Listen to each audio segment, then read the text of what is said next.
Hello everyone, आज हम बात करने वाले पुट कैलेंडर स्प्रेड की। जैसा कि थंबनेल पे आपने देख लिया है, ये जो स्ट्रेटेजी है एक ऑप्शन सेलिंग की लो मार्जिन स्ट्रेटेजी है।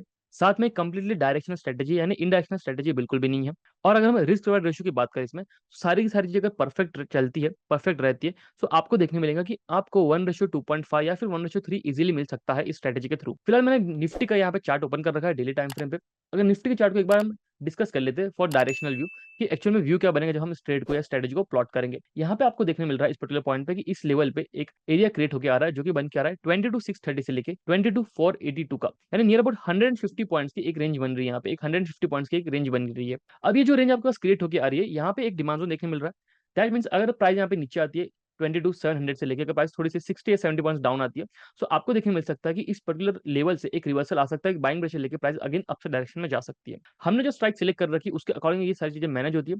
सो आने वाला जो वीक है दैट इज 6 जून, उस तक अगर प्राइस हमारी जो है 23,000 के नीचे और 22,700 की अबव रहती है, सो हमें काफी एक अच्छा खासा प्रॉफिट होते हुआ देखने को मिल सकता है इस स्ट्रेटेजी के थ्रू। साथ में ये लेवल इसलिए इंपॉर्टेंट हो जाता है अगर आप Nifty auto, Nifty PSU banks, Nifty IT, Nifty media और भी कुछ अदर निफ्टी के जो स्टॉक्स है आई सेक्टर्स के, अगर आप उन्हें देखते हैं तो आपको समझ में आ जाएगा कि उन लेवल्स के अंदर भी कहीं ना कुछ एरिया बने हुए, कोई ऑलरेडी डिमांड जोन में है तो कोई डिमांड जोन को अप्रोच करने वाले। तो इसके चलते हमारा कॉन्फिडेंस और बढ़ जाता है इस पर्टिकुलर डिमांड जोन को लेके कि ये जो डिमांड जोन है एक बार के लिए वर्क करेगा। और ये 150 पॉइंट्स की जो रेंज है, वो जब तक इलेक्शन हमारे रिजल्ट डिक्लेयर होंगे उस पर्टिकुलर पॉइंट भी यहाँ से एक रिवर्सल आ सकता है। अभी समझ लो कि कोई प्रॉफिट बुकिंग चल रही होगी, रिवर्सल आने के बाद यहाँ से अगेन प्राइस ऊपर जाएंगी, तब हमारा जो पुट कैलेंडर स्प्रेड है वो काफी अच्छे से वर्क करेगा। कंडीशन यहाँ पे सिर्फ एक बन के आता है कि अगर आपको प्रॉफिट बनाना है तो आपका जो निफ्टी है बहुत ज्यादा दूर नहीं जानी चाहिए आपकी उस पर्टिकुलर स्ट्राइक से, जिस भी स्ट्राइक को आप सिलेक्ट कर रखा है ट्रेड के लिए। बात करते हैं पुट कैलेंडर स्प्रेड की, तो इसके अंदर आपको समझ में आ रहा होंगे हमारे पास तीन वर्ड है। एक तो हमारे पास पुट है, दूसरा हमारे पास स्प्रेड और एक हमारे पास कैलेंडर। पुट का तो असली मीनिंग बन के आ रहा है कि आप इस पर्टिकुलर ट्रेड के अंदर पुट के अकॉर्डिंगली अपने ट्रेड्स को प्लान करेंगे। एक तो आप पुट बाइंग करेंगे या फिर आप पुट सेलिंग करेंगे। इस स्ट्रेटेजी को हम इस्तेमाल कर रहे हैं पुट सेलिंग के लिए, ठीक है। अब आ रहा है बात स्प्रेड की, तो स्प्रेड को किस तरह से काम करेंगे। जब भी स्प्रेड बन के आता है तो स्प्रेड का मीनिंग होता है कि एक जो लेग रहेगा वो आपका बाइंग साइड का रहेगा और एक जो लेग रहेगा आपका सेलिंग साइड का रहेगा। डिप्लॉय करेंगे तो उसमें हम पुट के साथ ट्रेड करेंगे, और जब हम पुट के साथ ट्रेड करेंगे तो हमारे पास मल्टीपल स्ट्राइक्स है। एक स्ट्राइक जो हमारी पुट साइड की वो बाइंग रहेंगी और एक जो स्ट्राइक रहेंगी हमारी पुट साइड की वो सेलिंग साइड पर रहेंगी। अब बात करते हैं कैलेंडर की, तो कैलेंडर क्या होता है कि कैलेंडर के अंदर सेम स्ट्राइक रहेंगी बट आपकी जो एक्सपायरी वो डिफरेंट रहेंगी, यानी दो अलग अलग एक्सपायरी को आप ट्रेड कर रहे हैं। एक आपकी रहेंगी नियरेस्ट एक्सपायरी और एक आपकी रहेंगी फार एक्सपायरी। नियरेस्ट एक्सपायरी जो भी आपकी रहेंगी उसके अंदर आप उस पर्टिकुलर स्ट्राइक का जो प्रीमियम है उसको शॉर्ट करेंगे, सेलिंग करेंगे, और जो आपकी फार एक्सपायरी रहेंगी उस स्ट्राइक को आप बाय करेंगे। अब जब भी हम बात करते हैं कैलेंडर की, तो कैलेंडर में क्या होता है कि आपकी स्ट्राइक सेम रहेंगी पर आपकी एक्सपायरी जो है वो डिफरेंट रहेंगी। स्ट्राइक सेम रहनी चाहिए और साथ ही साथ में जो स्ट्राइक है उसमें लिक्विडिटी होनी चाहिए। अगर आपकी स्ट्राइक जो लिक्विड नहीं है, सो अगेन आपका जो रिस्क रिवार्ड रेशियो, जो कि मैंने पहले भी कहा कि रिस्क रिवार्ड रेशियो जो है हमारा आरआर बहुत अच्छा बन के आता है, पर अगर आपको स्ट्राइक जो है लिक्विड नहीं मिलती है तो आपका आरआर जो डिस्टर्ब हो जाएगा, आप उसको अच्छे से मेंटेन नहीं कर पाएंगे आरआर को। इसके लिए जरूरी यह है कि आपके पास सेम स्ट्राइक होनी चाहिए, डिफरेंट एक्सपायरी की होनी चाहिए, और जो स्ट्राइक आप सिलेक्ट करें उस स्ट्राइक्स के अंदर लिक्विडिटी होनी चाहिए। अगर मैं बात करूं कि अगर आपको वीकली बेस पर्टिकुलर स्ट्रेटेजी को डिप्लॉय करना है, आपको बनाना है वीकली के accordingly calendar put spread. Weekly calendar put spread अगर आपको बनाना है, सो आपके पास एक जो नियरेस्ट एक्सपायरी रहेंगे वीकली के हिसाब से उसको आप करेंगे शॉर्ट, नियरेस्ट एक्सपायरी जो उसको आप शॉर्ट करेंगे, और जो आपके पास फार एक्सपायरी बन के आएंगी उसको आप करेंगे बाय। उसको आप करेंगे buy, because reason is that कि जो भी नियरेस्ट एक्सपायरी हमें पता है कि अगर प्राइस हमारी जो है, जो भी हम स्ट्राइक कर रहे हैं ट्रेड के लिए, अगर हमारी जो प्राइस है उसके ऊपर रह जाती है, वो जो हमारी स्ट्राइक है नियरेस्ट एक्सपायरी वाली, अगर वो एट द मनी या फिर आउट ऑफ द मनी रह जाती है, सो हमें देखने ये मिलेगा कि हमारी जो स्ट्राइक हमने सिलेक्ट कर दी है शॉर्ट करने के लिए उसके अंदर पूरा का पूरा प्रीमियम डीके हमें मिला है, जिसके चलते हमें प्रॉफिट होगा। और जो हमारी फार एक्सपायरी वाली स्ट्राइक है वो हमारी ऑफसेट यूनिट है हेज वाली, इसके अंदर कुछ ना कुछ प्रीमियम रहेगा बिकॉज स्टिल इसके अंदर एक हफ्ता रहेगा एक्सपायरी आने के लिए, तो इसका जो प्रीमियम कुछ ना कुछ इसमें बचा रहेगा। इस नियरेस्ट एक्सपायरी का जो प्रीमियम रहेगा हमने उसे पूरा एंजॉय कर लिया है जीरो बना के, और फार एक्सपायरी के अंदर कुछ ना कुछ प्रीमियम रहा होगा। तो इन दोनों का जो डिफरेंस बन के आएगा, इन दोनों का जो डिफरेंस बन के आएगा, और इस डिफरेंस के बीच में जितना आपको प्रीमियम मिलेगा वो प्रीमियम एक्चुअल में आपका प्रॉफिट रहेगा। वो एक्चुअल में जो प्रीमियम बन के आ रहा है वो आपको प्रॉफिट बना के देगा।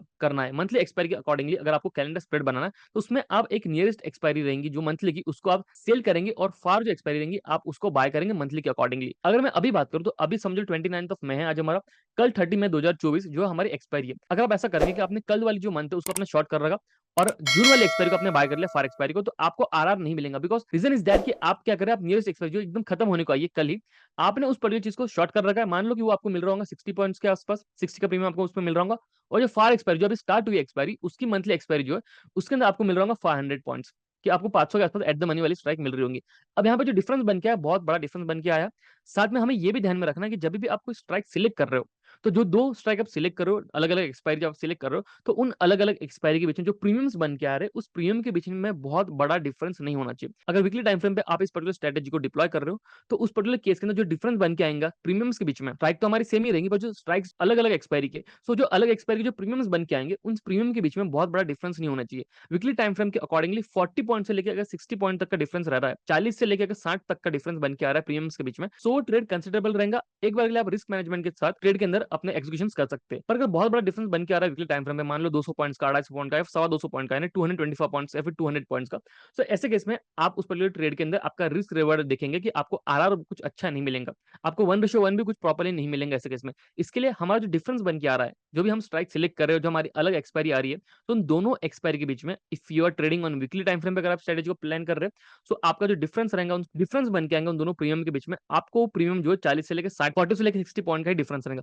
और हमेशा डिफरेंस जो रहेगा वो फार एक्सपायरी का बड़ा रहेगा और नियरेस्ट एक्सपायरी जो उसका प्रीमियम छोटा रहेगा। यानी हो सकता है कि फॉर एग्जाम्पल अगर 500 समझ लो फार एक्सपायरी का, तो आपकी जो नियरेस्ट एक्सपायरी वो चल रही होंगी 440 के आसपास, 440 के आसपास आपकी चल रही होंगी, तब जाके आपके लिए एक प्रॉपर कॉम्बिनेशन बन के आया अभी as per the calendar spread. बात करें मंथली टाइम फ्रेम के अकॉर्डिंगली, तो मंथली टाइम फ्रेम में भी जो आपका डिफरेंस बन के आ रहा है दो अलग स्ट्राइक्स के अंदर, दो अलग एक्सपायरी के अंदर, उसके अंदर भी जो आपका डिफरेंस रहेगा वो हार्डली 150 से 125 पॉइंट का होना चाहिए। मींस तो ये जो हमने अभी पॉइंट्स डिस्कस किए बहुत ज्यादा इंपॉर्टेंट पॉइंट्स है कैलेंडर के लिए। अगर आप कैलेंडर स्प्रेड बना रहे हो, इसके लिए बहुत ज्यादा इंपॉर्टेंट पॉइंट्स है। डिफरेंस जो है हमारे प्रीमियम्स का, जो हम एक्सपायरी सिलेक्ट कर रहे हैं, उसमें बहुत बड़ा डिफरेंस नहीं होना चाहिए। वीकली के अकॉर्डिंगली 40 टू 60 पॉइंट्स और मंथली के accordingly 150 point is a more enough. तो हमने इतना देख लिया कि निफ्टी जो हमारी इस लेवल को अप्रोच कर सकती है, जो कि 22,630 से लेके 22,482, और बाद में वहां से एक रिवर्सल आ सकता है। हम देख रहे हैं कि हमारी प्राइस जो है 23,000 के आसपास अगर रुक जाती है, तो जो हमने अभी ट्रेड बनाया, जो कि मेरे पर्सनल अकाउंट में चल रहा है ज़ीरोधा के अंदर, तो उसके अंदर मुझे एक अच्छा सा प्रॉफिट बनते हुए देखने को मिल सकता है। तो ये थे कुछ इंपॉर्टेंट पॉइंट्स जिसके हमने डिस्कस किया। स्ट्राइक जो आपकी सेम रहेंगी, एक्सपायरी आपकी अलग रहेंगी। उसके बाद हमने देखा कि साथ ही साथ जब हम स्ट्राइक को सिलेक्ट करें, तो स्ट्राइक में लिक्विडिटी भी बहुत ज्यादा इंपॉर्टेंट है कैलेंडर के अंदर, बिकॉज हम एक नियर एक्सपायरी को ट्रेड करेंगे और एक हम फार एक्सपायरी को भी ट्रेड करेंगे, तो लिक्विडिटी बहुत ज्यादा इंपॉर्टेंट है। तो हमारा कैलेंडर स्प्रेड कैसे देखेगा बेसिकली, तो कैलेंडर स्प्रेड जो हमारा कुछ इस तरह से दिखेगा, एक माउंटेन की तरह हमें देखने मिलेगा कि माउंटेन की तरह हमारा एक कैलेंडर स्प्रेड बना है। ठीक है। अब ये जो हाईएस्ट पॉइंट आपके सामने दिख के आ रहा है, ये जो हाईएस्ट पॉइंट है, ये इसका वो पॉइंट है जहां पे आपको मैक्सिमम प्रॉफिट होगा। दैट मीन्स अगर निफ्टी जो है हमारी एक्सपायरी के टाइम पे इसी पर्टिकुलर हाई के आसपास अगर रुक जाती है, तो आप देखेंगे आपको बहुत ज्यादा प्रॉफिट होता हुआ देखने को मिल सकता है उस पर्टिकुलर स्ट्रेटेजी के थ्रू। अगर हम स्ट्रेटेजी के बीच में से, इस लाइन के बीच में से एक वर्टिकल लाइन ड्रॉ कर लेते हैं इस तरीके से मिडल में, आपको देखने मिलेगा कि यहाँ पे राइट हैंड साइड में और लेफ्ट हैंड साइड में एक डिफरेंस क्रिएट होकर आ रहा है। ये जो डिफरेंस है एक वाइड रेंज बन के आता है। यदि आप कह सकते हैं कि 3.5 से लेके 4% जितना एक रेंज बन के आता है दोनों साइड में। दोनों साइड में 3.5% से लेके 4% का एक रेंज बन के आता है हमेशा, राइट। नॉर्मली अगर तो आपको आराम से 3.5% लेफ्ट हैंड साइड में और 3.5% आपको राइट हैंड साइड में एक बड़ी रेंज बनती हुई देखने को मिल सकती है। 10% के अंदर अगर प्राइस रुक जाती है निफ्टी की, still you are in profit, या फिर आपको बहुत नॉमिनल लॉस होगा, जो कि एक बेरेबल लॉस होगा। साथ ही में अगर हम ये कह रहे हैं कि हमारी जो स्ट्रेटेजी ये एक रिस्क रिवॉर्ड रेशियो बहुत अच्छा देती है, तो हम आरआर की बात करें तो आपको पर लॉट जो है 2500 से लेके 2800, यानी 2,500 से लेके 2800 तक का लॉस होगा पर लॉट के अकॉर्डिंगली। उससे ज्यादा आपको लॉस होगा नहीं, चाहे आपकी जो निफ्टी हो कल 5% 6% अपसाइड डायरेक्शन में या फिर डाउनसाइड डायरेक्शन के अंदर मूव भी कर लेती है, स्टिल आपको 2500 से 2800 के बीच में ही लॉस रहेगा पर लॉट के अकॉर्डिंगली। हाँ, अगर आप लॉट साइज बढ़ाते तो ऑब्वियसली बात है कि आपके जो लॉसेस है वो भी बढ़ना शुरू हो जाएंगे। सेंसिबल भी हम डायरेक्टली हमारे स्ट्राइक सिलेक्ट करते हैं, पूरा देखते हैं कि किस तरह से हमारे कैलकुलेशन चल रहे हैं, क्या हमें करना चाहिए और क्या नहीं करना चाहिए, जिससे आपको और एक क्लियर व्यू समझ में आएगा। वीडियो में अगर आप अभी तक बने हुए तो वीडियो को लाइक कीजिए, कमेंट कीजिए और साथ ही में अपने सभी दोस्तों और फैमिली के साथ इस चीज को शेयर कीजिए। तो आप देख रहे हैं कि मैंने अभी सेंसिबल का प्लेटफॉर्म ओपन कर लिया है। सेंसिबल का प्लेटफॉर्म ओपन करने के बाद हमें देखने मिल रहा है कि हमारी जो एट द मनी स्ट्राइक थी निफ्टी की, वो आपको देखने मिल रही है 22,704, यानी 22,700 पे हमारा एट द मनी स्ट्राइक रुका हुआ है। अब जो मैं बात कह रहा था आपको कि आपकी अगर हमने 30 मई को ट्रेड करने लग गए तो हमारा प्रीमियम का डिफरेंस बहुत बढ़ जाएगा। तो पहले हम उसको समझ लेते हैं। बिल स्ट्रेटेजी में मैं जाता हूँ, वहां पे अगर मैं नियर एक्सपायरी दैट इज 30 मई को हम सिलेक्ट कर लेते, वहां पे हम 22,700 का भी स्ट्राइक ले लेते पुट साइड का। तो आपको देखने मिल रहा है कि पुट स्ट्राइक जो आपकी 70.50 का है, और उसके आगे की जो एक्सपायरी है for expiry that is 6 June next week जो रहेगा, अगर उसको हम बाय कर लेते तो हमारा बाय हो रहा है 395 का। अब हम देखें तो आपको देखने मिल रहा है कि केवल 1240 पॉइंट के प्रॉफिट में, नियर अबाउट 1250 के प्रॉफिट पे आपको नियरली 10,000 का लॉस होने वाला है। दैट मीन्स अगर हम आरआर की बात करें तो 6% का प्रॉफिट और 51% जितना लॉस होगा। तो ये कोई सेंस नहीं बनाता ट्रेडिंग के अंदर कि आपका रिस्क ज्यादा है और आपका रिवार्ड जो कम है। सो आपको ऐसी स्ट्रेटेजी चाहिए जिसमें आपका रिस्क कम हो और आपको रिवार्ड अच्छा मिले, तो ही आप उस पर्टिकुलर ट्रेड को कर सकते हैं। अदरवाइज आप उस ट्रेड को नहीं कर सकते, आपको उस ट्रेड को इग्नोर करना पड़ेगा। बहुत ही छोटी 200 पॉइंट की रेंज बन के आई है, सिर्फ एंड सिर्फ 200 पॉइंट्स की रेंज बन के आई है। फॉर एग्जाम्पल अगर मैंने कोई मे की एक्सपायरी शॉर्ट कर रखी है यहाँ पे, तो मुझे मे की एक्सपायरी चाहिए यहाँ पे बाय करने के लिए, बिकॉज उस पर्टिकुलर केस के अंदर मेरे जो प्रीमियम रहेंगे वो दोनों आसपास में ही रहेंगे, उनके अंदर कुछ खास बड़ा गैप नहीं होगा। पर जब हम मंथली शिफ्ट होते हैं वीकली से, तो आपको देखने मिलेगा कि आपकी जून एक्सपायरी जो अभी स्टार्ट होने वाली है उसके अंदर आपको ज्यादा प्रीमियम देखने मिलेगा, और आपकी जो एक्सपायरी खत्म होने वाली है उसमें आपको प्रीमियम बहुत ज्यादा कम देखने मिलेगा, जिससे डिफरेंस क्रिएट हो जाएगा और उस डिफरेंस से आपका आरआर डिस्टर्ब हो जाएगा। ठीक है, तो अब हम यहाँ पे क्या करेंगे, हमको चाहिए 6 जून और 13 जून की स्ट्राइक, बिकॉज अगर हमें हमारा आरआर मेंटेन करना है। तो एक बार सारी चीज में डिलीट कर रहा हूँ, अगेन चलते हैं स्ट्रेटेजी में। 6 जून की जो स्ट्राइक है एट द मनी वाली, उसको हम करते हैं शॉर्ट। आपको देखने मिला 395 पे, 395 पे चल रहा है अभी यहाँ पे। और 13 जून जो है उसको सेम स्ट्राइक बाय करते हैं। लिक्विड देखने मिल रही है, हाँ लिक्विड है, बिकॉज कुछ भी इलिक्विड जैसा कोई भी साइन यहाँ पे है नहीं है। बाय 700 हमने बाय कर लिया, एक एक सिंगल लॉट हमने भी ऐड किया। आपको देखने मिल रहा है कि 15 पॉइंट का आपको रिस्क है और 37% जितना आपको प्रॉफिट है। नियरली हो गया आपका 1:2.5, 1:2.5 आपका हो चुका है यहाँ पे आरआर की। अगर मैं बात करूँ तो हर एक रुपए के नुकसान पे आपको 2.5 रुपए का प्रॉफिट होने वाला है, 2.5 रुपीज का प्रॉफिट होने वाला है। अगर हम डिफरेंस की बात करें यहाँ पे, तो आपको देखने मिल रहा है कि डिफरेंस भी केवल और केवल नियरली 55 पॉइंट्स का बन के आ रहा है यहाँ पे। जो हमारी नियरेस्ट एक्सपायरी और हमारी जो फार एक्सपायरी है उसके बीच हमें देखने मिल रहा है जो हमारा डिफरेंस है वो भी केवल और केवल 55 पॉइंट्स का बन के आ रहा है। यानी इसके अकॉर्डिंग जो हमने डिफरेंस भी देखा था प्रीमियम का, वो भी ज्यादा नहीं होना चाहिए, उसके अकॉर्डिंगली भी ये बहुत सही जा रहा है। ट्रेड बन सकता है हमारे लिए करने के लिए अकॉर्डिंग टू कैलेंडर स्प्रेड। ठीक है, अभी हमने सिर्फ सिंगल लॉट के हिसाब से काम किया है। हालांकि मेरे पास अभी इसके 6 लॉट होल्ड है जीरोधा के अंदर, मैं 6 लॉट के साथ काम कर रहा हूँ। तो अगर मैं 6 लॉट के हिसाब से कर लूँ तो आपको देखने मिलेगा मुझे नियरली 16,000 का यहाँ पे लॉस होने वाला है, और जो मेरा मैक्सिमम प्रॉफिट रहेगा इस करंट प्रीमियम के साथ उधर होगा मुझे, यानी मान लो मोटा मोटी 40,000 का मुझे यहाँ पे प्रॉफिट होगा। आरआर की बात करो तो वही हो रहा है आपका 16,000 के रिस्क पे आपको करीबन 40,000 का प्रॉफिट होने वाला है, यानी आरआर जो आपका 1:2.5 का है, 2.5 का आपका आरआर मेंटेन हो रहा है। अब बात करते हैं इसकी रेंज की। जैसे मैंने पहले भी कहा था कि ड्राइंग बना के ऐसी की मैंने ड्राइंग बनाई थी पहले चार्ट पे निफ्टी के, तो यहाँ पे हमने रेंज कवर की थी लेफ्ट हैंड साइड और राइट हैंड साइड की, जो ब्रेक इवन पॉइंट की थी। आप यहाँ पे देख सकते हैं कि यहाँ पे हमारे जो ब्रेक इवन बन के आ रहा है वो बन के आ रहा है डाउन साइड के अंदर 21,993 और अपसाइड डायरेक्शन में 23,654, यानी करीब करीब अपसाइड डायरेक्शन में 4% और डाउन साइड में 3%। मोटा मोटी अगर हम देखें तो इसके अंदर हमें देखने मिल रहा है कि 7% की हम एक रेंज को टारगेट कर रहे हैं, 7% हम एक रेंज को टारगेट कर रहे हैं, जो कि अगेन एक बहुत ज्यादा हेल्पफुल बन जाएगा अगर आप सेलिंग कर रहे हो। और सेलिंग के अंदर आप इतनी बड़ी रेंज को अगर टारगेट कर सकते हो तो आपकी जितने की जो प्रोबेबिलिटी है वो बढ़ जाती है। अगर हम बात करें इसके अंदर कितना मार्जिन लगेगा, तो आपको देखने मिल रहा है कि यहाँ पे आपको जो टोटल मार्जिन नीडेड है वो है आपको 1.08 लाख, 1,08,000 रुपए 6 लॉट के अकॉर्डिंगली, 6 लॉट के अकॉर्डिंगली आपको 1,08,000 रुपए चाहिए। वहीं अगर हम लॉट साइज घटा के सिर्फ एक लॉट साइज के अकॉर्डिंग देखते हैं कि एक सिंगल लॉट में हमें कितने लगेंगे, सो अगेन देखिए आपको केवल केवल 18,000 रुपीज इतने लग रहे हैं। 18,000 के अंदर आपका काम हो जाएगा शॉर्ट करने के लिए। पर उस 18,000 को जो आप शॉर्ट कर रहे हो तो अब आपके अकाउंट में नियरली 28,000 रुपीज होने चाहिए। सो हमने आरआर देख लिया, आरआर हमें 1:2.5 मिल रहा है, हमने वाइड रेंज देख ली, साथ में हमने देखा कि हमारा मार्जिन बहुत ज्यादा कम बन के आ रहा है। अब थोड़ा बहुत हम परमिटेशन कॉम्बिनेशन करके देखते हैं कि अगर प्राइस ऊपर नीचे जाती है तो किस पर्टिकुलर पॉइंट पे हमें कितना प्रॉफिट होगा किस डे पे। 6 लॉट के अकॉर्डिंग मैं यहाँ पे कर लेता हूँ बिकॉज समझने में आसानी रहेगी। अब आप नीचे यहाँ पे देखेंगे तो आपको देखने मिल रहा है यहाँ पे एक डेट है और साथ में आपको टाइम भी देखने मिल रहा है। यहाँ पे आपको देखने मिल रहा है कि आप यहाँ पे पॉट है निफ्टी का, आप उसको यहाँ पे प्लेस कर सकते हैं। अब एक काम करता हूँ, मैं क्या करता हूँ, मैं 6 जून को चला जाता हूँ डायरेक्टली 6 जून को, और वहां पे हम देखते हैं 3 बजे, दोपहर के 3 बजे हम टाइम डिसाइड कर लेते हैं। और साथ में हम देखते हैं कि हमारी जो प्राइस है वो 22,700 की जगह अगर 23,000 पे रुक जाती है 23,000 पे, तो हमें कितना प्रॉफिट होगा। सो अगर प्राइस जो मेरे 6 जून को 3 बजे के आसपास दोपहर को अगर 23,000 के आसपास रुक जाती है तो स्टिल मुझे जो प्रॉफिट है वो 21,000 का मुझे प्रॉफिट होने वाला है। मेरा कैपिटल एंगेज हुआ है नियरली 1,08,000 का, 1,08,000 के कैपिटल पे मुझे 21,000 का मुझे प्रॉफिट होने वाला है। साथ में अगर मैं ये देख लूं कि अगर मेरा जो प्राइस है एकदम ब्रेक इवन तक चला जाए, ब्रेक इवन के आसपास तक चला जाता है हायर और लोअर साइड में, तो मुझे कितना प्रॉफिट और लॉस होगा इस पर्टिकुलर स्ट्रेटेजी के साथ। तो अगर मैं यहाँ पे डाउन साइड में ले लेता हूँ 22,000 पकड़ लेते हैं राउंड फिगर, अगर 22,000 अगर जाता भी है प्राइस तो आप देख पा रहे हैं कि मुझे केवल केवल 316 पॉइंट का इधर लॉस हो रहा है। अगर मेरी जो प्राइस है अगर एक्सपायरी के टाइम आप देखते हैं कि 6 जून को अगर प्राइस 22,000 चली भी जाती है निफ्टी की, स्टिल मुझे देखने को मिल रहा है 22,000 चली भी जाती है, 22,000 चली जाती है करंट स्पॉट से, अगर 700 पॉइंट्स डाउन भी जाती है निफ्टी फिर भी मुझे 316 पॉइंट्स का प्रॉफिट होगा।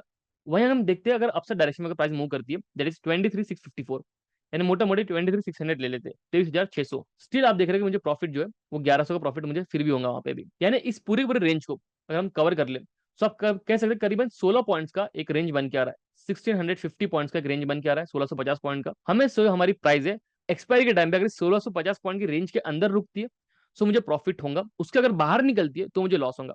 अब जाहिर सी बात है कि एक वीक के अंदर 1600 पॉइंट मूव करना निफ्टी के लिए इतना भी कुछ आसान काम नहीं है। जा सकते हैं, बिल्कुल जा सकते हैं, पर इतनी इजीली नहीं निकलेंगे।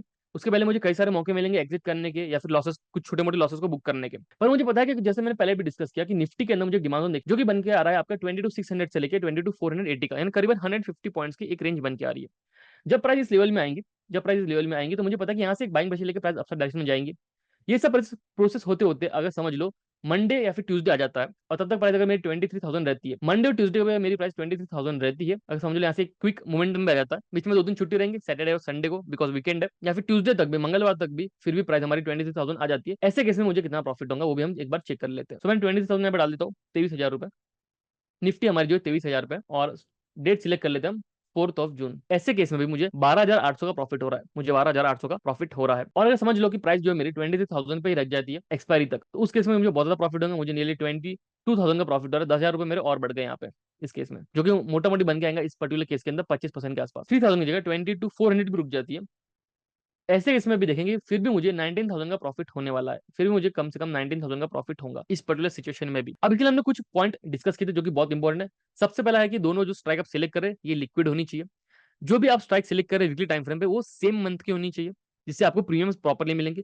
प्रीमियम्स का जो डिफरेंस है बहुत ज्यादा नहीं होना चाहिए। 40 से लेकर 60% का डिफरेंस आ रहा है तो आपका आरआर प्रॉपर्ली मैनेज करेंगे और डिस्टर्ब नहीं होगा, आप आराम से उस चीज को ट्रेड कर पाएंगे। एडजस्टमेंट की ऐसा कोई नीड नहीं, बिकॉज 2500 रुपए पर ट्रेड आपका रिस्क आ रहा है, 2500 रुपए पर लॉट आपका रिस्क बन के आ रहा है, जो कि एक कंसिडरेबल रिस्क है, आप उसको आराम से मैनेज कर सकते हैं। मार्जिन बहुत ज्यादा कम लग रही है आपको, 18,000 रुपीज पर लॉट मार्जिन लग रही है आपको। 1 लाख क्रिएट करने के लिए केवल केवल 18,000 रुपीज लग रहे हैं। आप एक वाइड रेंज को टारगेट कर रहे हैं जिससे आपकी विनिंग प्रोबेबिलिटी और भी ज्यादा बढ़ जाती है। पर ये देखो ये तभी काम में आएंगे जब आपकी ये सारी चीजें कंडीशन मैच करेंगी। कंडीशन ये होनी चाहिए कि आपका स्ट्राइक जो सेम है, सेम स्ट्राइक होनी चाहिए, आपकी लिक्विडिटी होनी चाहिए उन स्ट्राइक्स में, और उनके बीच में डिफरेंस नहीं होना चाहिए। ये जो दो पॉइंट है ये मेन पॉइंट्स है। आई होप सो आपको कैलेंडर स्प्रेड कंप्लीटली आप समझ में आ गया होगा। वीडियो अच्छा लगा तो वीडियो को लाइक कीजिए, कमेंट कीजिए और शेयर कीजिए। मिलते हैं नेक्स्ट वीडियो में, तब तक के लिए take care, keep trading and be safe.